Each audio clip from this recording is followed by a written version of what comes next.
Hello students, इस video में हम चैप्टर 9 के मिसलेनियस एक्सरसाइज के सॉल्यूशंस कंटिन्यू करेंगे। स्टूडेंट्स, पिछले वीडियो में मैंने आपको मिसलेनियस एक्सरसाइज के क्वेश्चन नंबर 20 तक के सॉल्यूशंस प्रोवाइड कर दिए थे। इस वीडियो में उसके आगे से कंटिन्यूशन होगा, यानी क्वेश्चन नंबर 21 से। चलिए शुरू करते हैं। Question number 21, a ray of light passing through the point 1, 2 reflects on the x axis at point A and the reflected ray passes through the point 5, 3. Find the coordinates of A. ठीक है, तो क्या पूछा गया question 21 में? देखिए, हमको ये गिवन है कि एक रे ऑफ लाइट है जो 1, 2 से पास हो रही है और एक्स एक्सिस पे पॉइंट ए पे रिफ्लेक्ट हो रही है। ठीक है, और जो रिफ्लेक्टेड रे है वो किस पॉइंट से पास हो रही है? 5, 3 से। तो हमें ए के कोऑर्डिनेट्स बताने हैं। तो क्वेश्चन 21, देखिए हमको पता है कि since point A lies on X axis, तो हमने अज्यूम कर लिया let coordinates of A be a x, 0। ठीक है, क्योंकि एक्स एक्सिस पे तो वाई कोऑर्डिनेट ऑटोमेटिकली 0 हो जाता है। आल्सो हमने अज्यूम कर लिया जो 1, 2 है उसको बी नाम दे दिया और 5, 3 है उसे पॉइंट सी नाम दे दिया। ठीक है, बी 1, 2 सी 5, 3 ए एक्स, 0। ये देखिए रफ स्केच मैंने बनाया। एक्स एक्सिस रे ऑफ लाइट है वो पॉइंट बी से पास हो रही है, पॉइंट ए पे रिफ्लेक्ट हो रही है और उसके बाद पॉइंट सी 5, 3 से पास हो रही है। ठीक है, तो आपको पता है जब भी रिफ्लेक्शन की बात होती है तो एंगल ऑफ रिफ्लेक्शन हमेशा सेम रहता है। ठीक है, तो हमने अज्यूम कर लिया let theta equal to angle of reflection. तो देखिए जिस एंगल पे आ रही है उसी एंगल पे रिफ्लेक्ट होगी। ठीक है, तो थीटा एंगल ऑफ रिफ्लेक्शन हो गया। तो आपको पता है एंगल ऑफ रिफ्लेक्शन हम वर्टिकल के रिस्पेक्ट में लेते हैं। ठीक है, तो टोटल अगर 90 डिग्री है, ये वाला एंगल थीटा है, तो ये वाला एंगल हमने अगर फाई एज्यूम कर लिया तो phi equal to 90 minus theta हो जाएगा। ठीक है, पर मैं 90 माइनस थीटा ना लिख के मैंने इसे फाई लिख दिया। ओके, तो देखिए जैसे यहाँ पे फाई आया वैसे यहाँ पे भी फाई आएगा। क्यों? क्योंकि दोनों जगह थीटा है, तो यहाँ पे क्या आएगा? 90 माइनस थीटा, यहाँ पे भी 90 माइनस थीटा, उनको मैंने फाई नाम दिया। ओके, अब देखिए अगर ये एंगल फाई है तो आपको पता है टोटल एंगल कितना होता है लाइन का? 180 डिग्री। ये एंगल फाई है तो ये बड़ा एंगल कितना आ जाएगा? 180 माइनस फाई। ओके,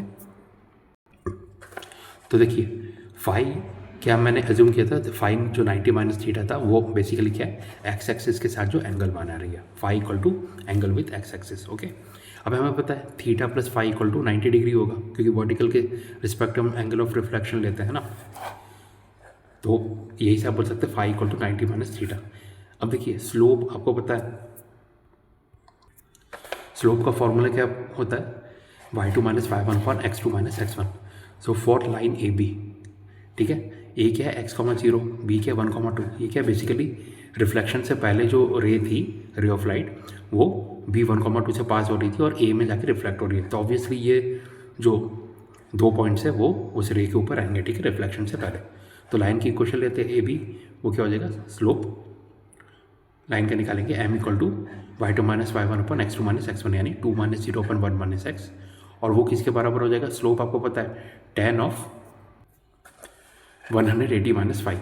जो स्लोप रहता है वो पॉजिटिव एक्स एक्सिस के साथ कितना एंगल बनाता है वो इसका टेंजेंट रहता है। ठीक है,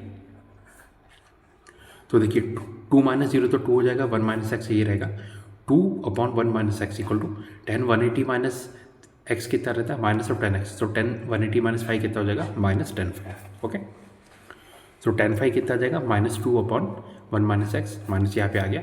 ठीक है, माइनस को अंदर ले जाएंगे तो 2/ ये क्या आ गया? x minus 1।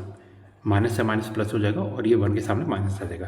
तो 10/5 फाइनली आ गया हमारे पास 2/x minus 1। Okay, equation 1 mark कर लिया। सिमिलरली फॉर लाइन ए सी, जब रिफ्लेक्शन के बाद कर रहे हैं, पॉइंट ए से रिफ्लेक्ट हुआ है तो x, 0 और सी से पास हो रहा है 5, 3। तो स्लोप कितना आ जाएगा? y2 minus y1 x2 minus x1, यानी 3 माइनस 0/5 माइनस x। और वो किसके बराबर हो जाएगा? tan5, क्योंकि पॉजिटिव एक्सिस के साथ जो रिफ्लेक्टेड रे है वो फाई एंगल बना रही है। ठीक है, सो 3/5 माइनस एक्स, ठीक है, इक्वल टू 2/x माइनस 1। कैसे? फ्रॉम इक्वेशन 1 हमने tan5 की वैल्यू निकाली थी 2/x माइनस 1, वो इसके बराबर हो गया। ठीक है, 3/5 minus x equal to 2/x minus 1, cross multiply किया, 3 times x minus 1 equal to 2 times 5 minus x, 3x minus 3 equal to 10 minus 2x, 3x plus 2x equal to 10 plus 3। It implies 5x equal to 30, x equal to 13/5। Therefore आप बोल सकते हो एक point A के coordinates क्या आ गए 13/5, 0। Okay, तो students इस वीडियो में मैंने आपको क्वेश्चन नंबर 21 के सॉल्यूशंस प्रोवाइड कर दिए। इसके आगे हम नेक्स्ट वीडियो में कंटिन्यू करेंगे, यानी क्वेश्चन नंबर 22 से। Thank you.